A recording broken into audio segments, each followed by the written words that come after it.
words, you can raise your hand, and I will speak up. I once was a military officer, so my voice can travel if it's necessary. And I may not actually need this mic. This is a wonderful experience. I've known Ed for a long time, and I think like many of us, we all have our Ed stories, and we all have our own private experiences with Ed. And I suspect that each of us has a different experience to tell, because there were so many facets to Ed Jakush, and he developed them all. Ed Jakush is a friend of mine, a good friend, a long-term friend, a brother almost, and as Laura said, he'll be with me always. I started a conversation with him in the fall of 1966 when I arrived in Boston to attend MIT. This conversation has gone on for 50 years almost, varying in intensity and frequency, sometimes interrupted for years and months, but it always picked up where it left off. It was as if it was just one continuous conversation. And as Laura said, it continues with me to this day. In my mind, there is a mental Ed Jakush with me, and I can share all of my discoveries and surprises and with him forever. Ed was a good guy to talk about surprises. He loved to surprise me with things that he had discovered. He loved to tell me stories about things that never could happen. And I love to tell him about things I've discovered that I never thought I would. And this all started with a grunt, a simple grunt when I arrived in Boston. I had no place to stay. I was going to stay at his fraternity house until I found an apartment. I had asked somebody about rugby at MIT, which was a game I played as an undergraduate and wanted to keep playing. Some guy said there was a fellow in the house who played rugby that he'd go get him. And as I was unrolling my sleeping bag, this big, broad-faced, broad-shouldered, broad-chested guy sits on the couch in front of me and says, "You play rugby?" "Yeah. How are you?" And that's when it started. That year, I not only played with rugby with them, but we shared many experiences that year, sometimes drinking ourselves silly late at night after finals, sometimes with him playing hide and seek with me as he tried to show me Beacon Hill and all the alleyways and staring at the Jesus out of people he jumped out of the dark. He taught me about Boston. We played, we partied, we caroused. I just thought of this the other day. He saved my life once. On a Friday night, when we were all acting very stupid and attended something I've never attended ever again, a sherry mixer. Something only happens on the East Coast, I think. And we walked out of that sherry mixer about 7 or 8 o'clock at night to make a trip to another mixer at Wellesley. And we walked out with a sherry bowl, or the sherry punch, or whatever it is. And it took a place in my back seat with Eddie and some other guy settling it while I was driving. And I gotta tell you, I was pretty well wasted. I shouldn't have been driving. And along the way, I looked forward suddenly, and I noticed that my right tires were on the sidewalk and my left tires were on the street. And there was a tree coming at me as fast as I could possibly imagine. And by the time I realized I better do something about this, this hand shoots out from the rear seat and it goes, shoo! And it took me right back into the street. And I said, "Ed, you just saved your lives." He said, "Yeah, I won't tell anybody about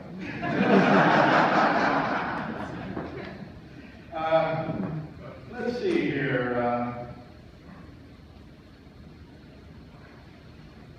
One of the things that Ed always struck me as one of the strangest and most interesting guys I've ever encountered. And when I first met him, he took me to his room at the Dell House, which happened to be in the basement at that time. the cellar, this kind of hideaway. And in his room, he had these file cabinets, and he had all this World War II memorabilia, helmets, German helmets, and bayonets, and God knows what else. And they were hanging from the wall, and he loved to take them down. He'd call around him and said, "You ever see one of these?" You know? And then he opened up his file cabinets, and it's a continuation of the story I think you've already heard. He said, "These are my secret formulas." All of the things I discovered in high school and all the bombs and rocket fuels I made, these are the formulas that I got. And this is how you make them, and these are the chemical reactions, and here's what the molecules look like. And some of them are pretty amazing, and I don't want anybody else to know about them. They're going to make me a lot of money someday. And he wrote it all in code, he said. These are so secret, I write it in code, so nobody will ever be able to know. And his code was to write Leonardo style. He'd write the left, so that you could see everything. And it needed a mirror to be able to read what he was saying. And, you know, I'd never seen anything like that before. I said, "Hey, and then he holds up the mirror and you see, now you can read." Oh my God. And I couldn't believe it was in that. Well, this conversation continued after MIT off to Cincinnati, where he worked for a while. And I have to admit, in addition to telling me everything about his discoveries, he loved to kind of surprise me and scare me, and what would he say? He would probably say, "Did you know this?" So after what happened is he picked me up at the airport, and he picked me up in a new MG Roadster, brand new, right off the lot. And he was telling me how much fun this Roadster was to drive. And he was taking me on a tour of Cincinnati on a bus overlooking what I think is probably the Ohio River. So this winding kind of road over into the bus. And he was talking to me, he said, "You know, Jim," he says, "if you accelerate and turn, rubber grabs harder in the road, and you can bike the road better, and you can make the turn." I said, "Well, that's really interesting. I heard about this." The thing is, Eddie wasn't slowing down between turns. They kept going faster and faster and faster, and I started to get scared to death. And this was scared me especially because he was talking to me through clenched teeth. He had his jaw wired shut because it was broken.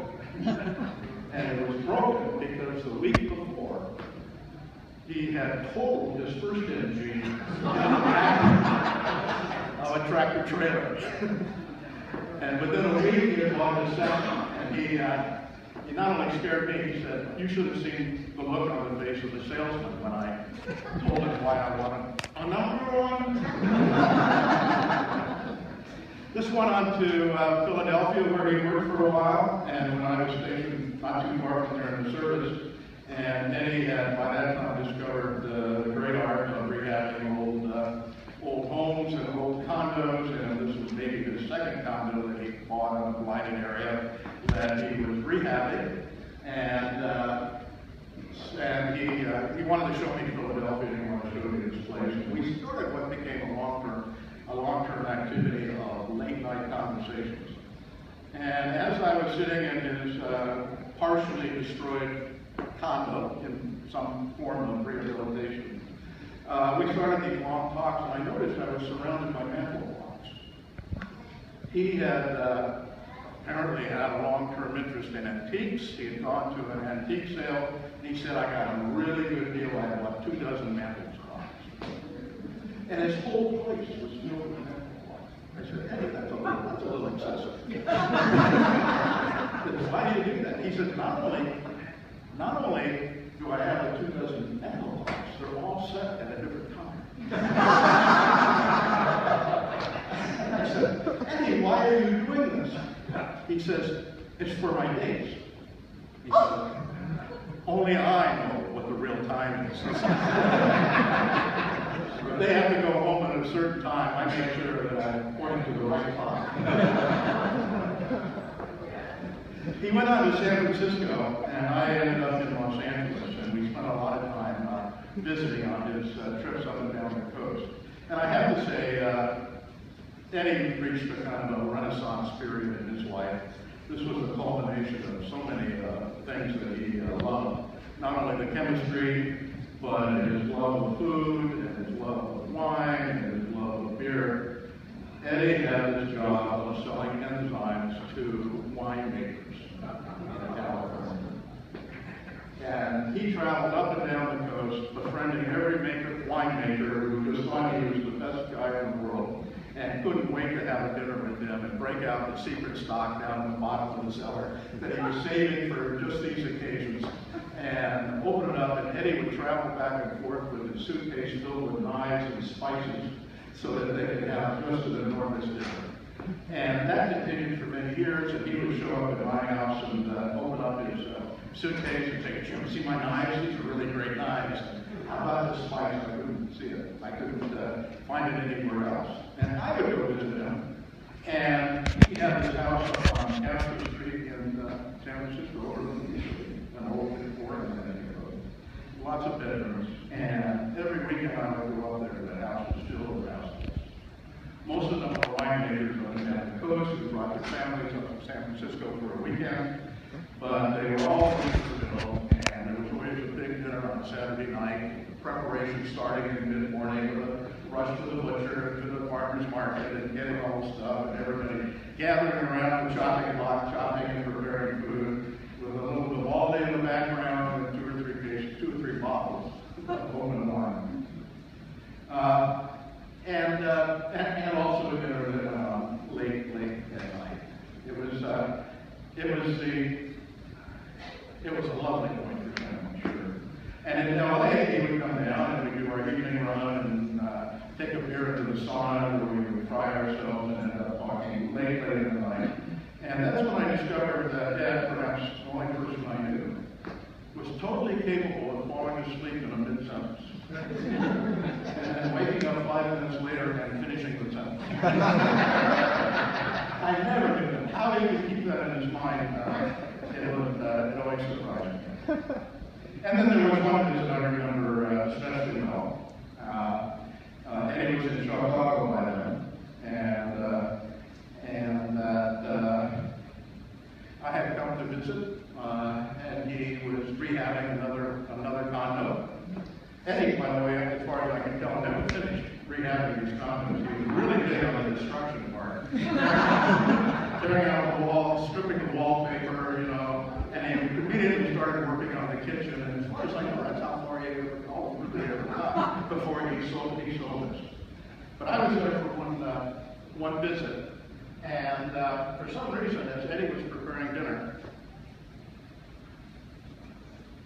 he asked me to take a look at a book or two that he had bought and some photographs, and said, "Here, go sit on the recliner and take a look at that while I finish up dinner."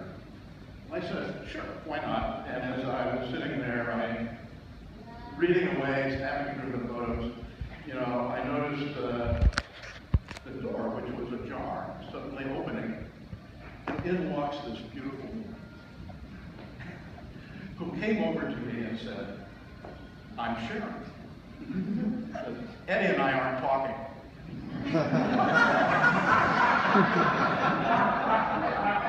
But Eddie told me you were coming and said I ought to meet you.